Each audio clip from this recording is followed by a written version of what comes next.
Alas 7 na ng gabi. Pero ganito pa kaliwanag. Dahil sa dami ng sunflowers!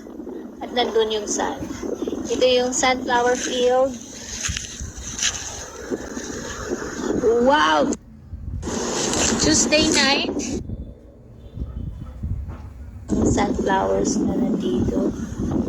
Oh.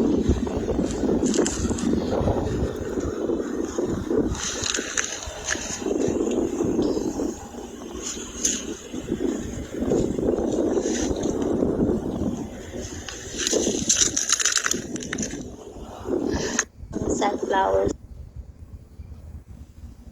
Pero parang iba-iba yung itsura eh.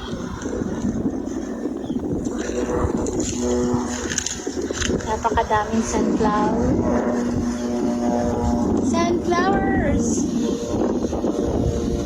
And the sun. I don't know why they're facing away from the sun. Pero parang